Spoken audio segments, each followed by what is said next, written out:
Good evening. The National Exhibition Centre is 40 years old today. The venue just outside Birmingham was opened by the Queen in 1976 as Britain's shop window to the world.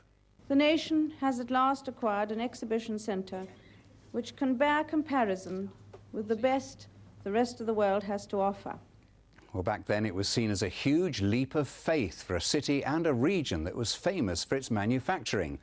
But today the NEC generates around £2 billion each year.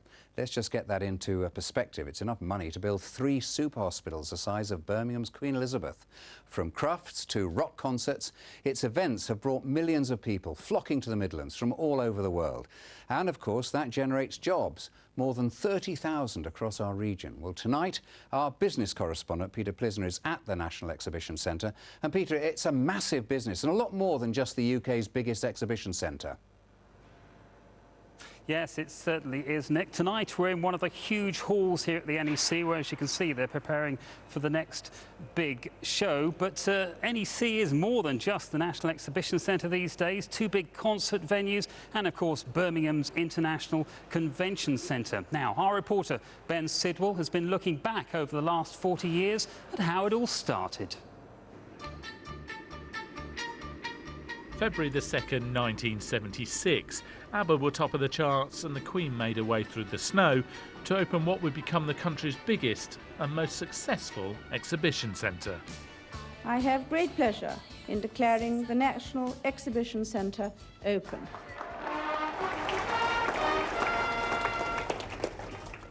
One of the Queen's chaperones on that opening day was Peter Cooper, who was working as a catering manager at the NEC. Everybody was excited and it was something that was going to be a marvellous thing, and it's aspired to something greater than anybody ever expected. Built on this farmland on the outskirts of Birmingham, the NEC cost over £100 million. Dennis Johnson worked on the construction before taking up a job in the electrics team. He's now the longest serving member of staff, having been here for 43 years. I'm just the core of the NEC. That makes things happen. You know, the wheels fall off and I'm here. Dennis has covered pretty much every inch of the NEC site. Got to clip that onto your belt. But just how far is that? To try and find out, we fitted him with a pedometer for the day. We'll catch up with you later on. Okay then. All right, see you in a bit. Cheers. The NEC was a bigger success than anyone could imagine. 33 shows in the first year attracted 1.75 million people. But that was nothing compared to when the Motor Show arrived in 1978. That event alone attracted almost 1 million people. It was so busy that they had to use part of the unopened M42 as a car park.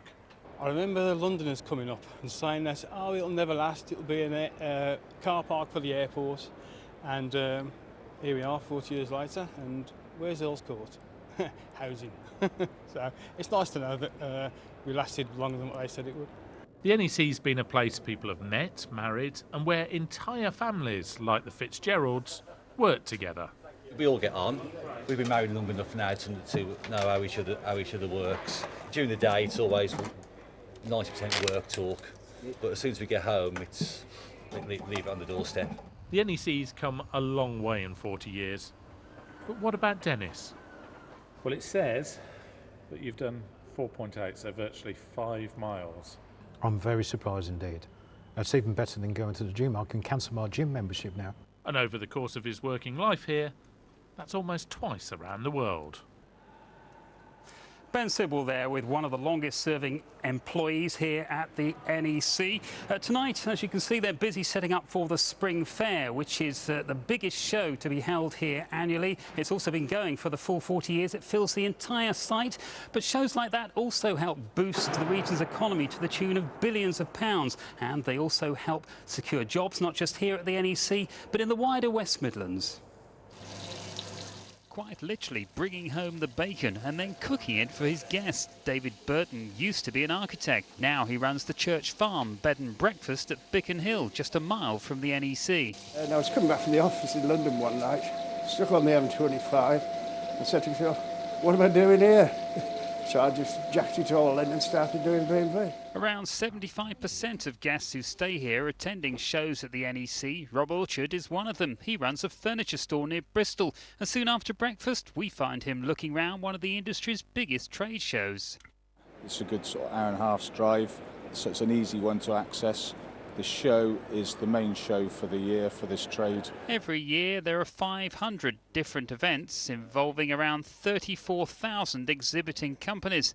It's a combination that attracts more than 2 million visitors each year. The location for the NEC is absolutely perfect. There are a lot of places, for instance in London, which are not as easy to get to. All the facilities are around: airport, train station, motorways. And shows like this bring more to the table than just people. They also bring a much needed boost to the economy. And that's been estimated at more than £2 billion every year. And according to experts, that figure represents more than just spending by visitors. The NEC Group supports employment of around 30,000 people, 20,000 directly and another 10,000 involved in the activities and the supply chain and the investment in sites like this.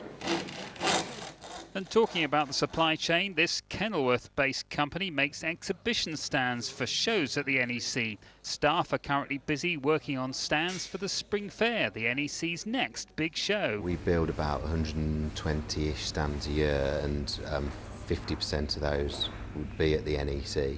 And with it being so close and having the workshop so close, it's been really good for us. But not all businesses supply products for shows. Last year saw the opening of a new complex called Resorts World. With a variety of facilities, including restaurants, a hotel and even a casino, this place is designed to make people stay longer here at the NEC.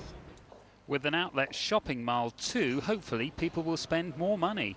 How much of a game changer do you think that is for the NEC? I think it brightens the whole place up considerably. It's part of the new development of the site. It enables people to come to shows or exhibitions, to stay over, to eat beforehand. Following last year's sale of the NEC Group by Birmingham City Council, more investment and further new developments could soon be on the way. What will the next 40 years hold for the NEC? Well, development is planned in the shape of something called UK Central, which is a development that should happen along the M42 corridor from the NEC and the airport in the north to Solihull and the Blythe Valley Business Park in the south. It's leisure and entertainment facilities and more exhibition space and business parks. But will it ever happen? Tonight I'm joined by Catherine James, the Managing Director of the National Exhibition Centre. Development here is pretty controversial, isn't it, Catherine? So will UK Central ever happen? Well, I'm not sure, Peter, the development here specifically on this site is that controversial. If you look back 40-odd years ago, the decision was made to build the NEC as a venue, and then the Genting Arena followed. And today we're very proud of the fact that 40 years on, we support directly and indirectly 29,000 jobs in the neighbourhood. So actually more development should bring more employment. So if it's done in a considered and thoughtful way, actually the upsides for the neighbourhood should be good. Now, the National Exhibition Centre and the NEC Group as a whole has been in private hands since last January, since Birmingham City Council sold it, but on the face of it, nothing has happened. Well, it might feel to the outside world like nothing's happened, but actually we've seen quite a lot of changes here. We clearly have new owners with new commercial focus. Our imperative now is to grow the events we've got, get more events here and actually start to own events. So we're launching the sports show this year in June, where we're a part owner.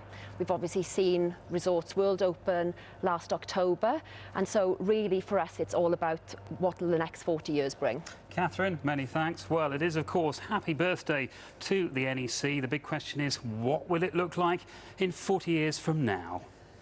Peter, thank you. And we've been after your favourite memories of the NEC. They're coming up later in the programme. Well, now to the rest of the day's news.